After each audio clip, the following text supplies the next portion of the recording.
प्यारी साध संगत जी, सभी संतों के चरणों में सदगुरु माता जी के चरणों का ध्यान करते हुए चरणों में शीश रखकर दासी के पूरे ही परिवार की तरफ से धन्यकार जी परवान करना जी।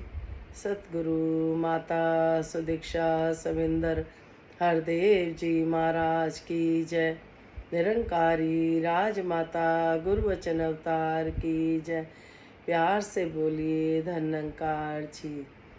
साध संगत जी कहते हैं, संत महात्मा समझाते हैं, ज्ञान कर्म में ढल जाए तो जीवन का श्रृंगार बने। साध संगत जी, जो हमें सतगुरु जी ने ज्ञान दिया है, साध संगत जी, संपूर्ण हृदय वाणी में शब्द आते हैं कि 4 तरह के भक्त होते हैं। साध संगत जी, पहला भक्त जो कि दुख से सुख की ओर जाने के लिए भय की भक्ति करता है। साध संगत जी, दूसरा भक्त धन वैभव की ओर या किसी मतलब के कारण भक्ति करता है। साध संगत जी, स्वार्थ की भक्ति। तीसरा बताया गया साध संगत जी, जो जिज्ञासु है। साध संगत जी, जो प्रभु को पाना चाहता है, देखना चाहता है। तीसरे भक्त की अवस्था ये बताई साध संगत जी। और चौथा भक्त है जो वो साध संगत जी ज्ञानी, जो कि भक्ति कर रहा है प्रभु को जान के, निस्वार्थ भक्ति। साध संगत जी, जो भक्ति में लीन बिना स्वार्थ की भक्ति करता है वो ज्ञानी है। साध संगत जी, अक्सर कहते भी हैं, ज्ञानी काटे ज्ञान से, अज्ञानी काटे रोके। साध संगत जी, दुख और सुख जीवन की परछाई हैं, हम सब जानते हैं। साध संगत जी, तो भक्त भी यहाँ पे 4 तरह के बताए गए। तो जो ज्ञानी भक्त है, साध संगत जी कहते हैं, ज्ञानी काटे ज्ञान से, अज्ञानी काटे रोके। यानी ज्ञानी को पता होता है साध संगत जी, ये समय निकल जाना है, अच्छा आया वो भी निकल जाना है, जो बुरा है वो भी निकल जाना है। इसी तरह से साध संगत जी, एक शिष्य सतगुरु के चरणों में जाता है और बोलता है कि मैं बहुत दुखी हूँ, मेरे कोई दुख को दूर कर दो। तो संत महात्मा समझाते हैं कि ठीक है, आप जाओ किसी ऐसे घर से वो वाला पैर की जूती लेके आना जो कि सुखी इंसान हो। तो वो कहता है ठीक है, उसको लगता बस इतनी सी बात है तो बड़ा आसान है। साध संगत जी, वो पूरे ही संसार में घर घर जाता है कि आप बहुत सुखी हो, उसको दिखाई देता है ये पैसे वाला है, ये बहुत सुखी है, तो मुझे अपने घर की एक जूती दे दो। तो साध संगत जी ऐसे करते करते जाता है सब घरों में। कोई कहता है हम बीवी से परेशान हैं, कोई कहता है हम बच्चों से परेशान हैं, कोई कहता है धन होते हुए भी हम सुखी नहीं हैं। साध संगत जी, जिस घर में भी जाता है कुछ ना कुछ दुख।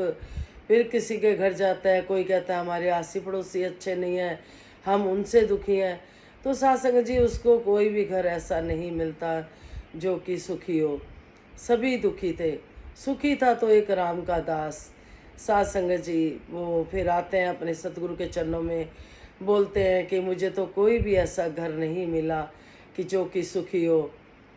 तो मेरे को तो कहीं से ऐसी जुत्ती नहीं मिली जो कि मैं लाता। कोई बच्चों से परेशान है, कोई अपनी पत्नी से, कोई पति से, आसी पड़ोसी से। इस तरह से वो सारी बात बताता है कि कोई सुखी मिला ही नहीं। तो सतगुरु समझाते हैं कि ये समझाने के लिए ही भेजा था कि संसार में दुख भी है, सुख भी है, तो घबराना नहीं है। तो शिष्य कहता है, संत जी इतनी सी बात थी तो आप मेरे को पहले ही बता देते, मुझे क्यों इतनी परिक्रमा कराई पूरी दुनिया की।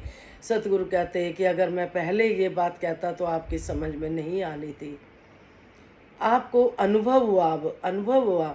हर बात का जो अनुभव होता है वो प्रैक्टिकली जो होता है वही हमें शिक्षाएं दे जाता है। तो साध संगत जी, ऐसे सतगुरु समझाते हैं हमें कि हमने प्रैक्टिकली बनना है। साध संगत जी, कृपा करो, मेहर करो कि हम जो कहते हैं कि ज्ञान कर्म में ढल जाए तो जीवन का श्रृंगार बने। साध संगत जी, जब ये ज्ञान हमारे जीवन में आ जाता है तो सुख ही सुख होते हैं, फिर अपने आप श्रृंगार हो जाता है। साध संगत जी, क्योंकि फिर जो और आसी पड़ोसी रिश्तेदार कोई भी देखता है तो वो फिर पूछता है कि आप थोड़े में भी कैसे खुश हो। फिर सतगुरु हमें सिखा देता है रजा में रहना। ये हमारा जीवन का श्रृंगार है सात्संग जी। सतगुरु कहे दिन है तो दिन है, रात कहे तो रात है। तो सात्संग जी जो ज्ञानी होता है, इसी तरह से सात्संग जी एक बहन होती है सात्संग जी, उनके घर में सात्संग जी अंधेरा ही अंधेरा होता है। उनके घर बहू आती है ब्याह के, वो देखते हैं कि टोकरियों से अंधेरे को बाहर फेंक रहे हैं, तो दिन निकल आता है। तो वो ज्ञानी होती है बहू उनकी, वो देखती है तो पूछती है अपने ससुराल वालों से, ये सब आप क्या कर रहे हो? वो कहते हैं कि ये टोकरियाँ भर भर के हम फेंक रहे हैं अंधेरे को, फिर रोशनी आ जाएगी। तो उसने समझाया रोशनी तो तब भी आएगी, दिन निकलता है रात होती है, रात निकलता है दिन होता है। तो उस ज्ञानी बहू ने अपने ससुराल वालों को समझाया, तो उस दिन सात्संग जी उनको समझ आई। इसी तरह से सतगुरु हमें ज्ञान की रोशनी देते हैं सात्संग जी। ये रोशनी कि जो कि सात्संग जी एक कैंडल जलाने से ही अंधेरा दूर हो जाता है। सात्संग जी कहते हैं कि दीप से दीप जलाते चलो, प्रेम की गंगा बहाते चलो। अगर हमें ज्ञान हुआ है सात्संग जी, हमें औरों को भी बताना है, हमें औरों को भी ये सच्चे बादशाह की कृपाओं का पात्र बनाना है। इसके लिए हमें सात्संग जी अपने आसपास बैठे अपने रिश्तेदार, अपने जो दिखता है कि वो जिज्ञासु है, हमें उनसे सतगुरु के बारे में, सात्संग जी इस ज्ञान के बारे में जब तक हम चर्चा नहीं करेंगे कैसे पता चलेगा। तो दासी का भी बस यही भाव है। दासी बहुत ही मुश्किल से ये ज्ञान मिला दासी को, जब सतगुरु ने बख्श दिया तो यही ध्यान होता है सात्संग जी, कृपा करो मेहर करो। जब ज्ञान हो जाता है तो ये फिर रोना कुरलाना ख़त्म हो जाता है, फिर वो प्रभु के आनंद में रहता है। जिस तरह से मछली समुद्र में रहती है सात्संग जी, तो हमें एक एक जन को, एक एक आत्मा को कोशिश करनी है कि सच्चे बादशाह कोई जिज्ञासु आत्मा है उसको भी हम भी अपना योगदान दें। सतगुरु के चरणों में यही विनती है सच्चे बादशाह विश्व का कल्याण हो, हर घर में ज्ञान हो। सतगुरु माता सुदीक्षा जी कृपा करे, सबके मुख पे सतगुरु का गुणगान हो। प्यार से बोलिए धन्यंकार जी।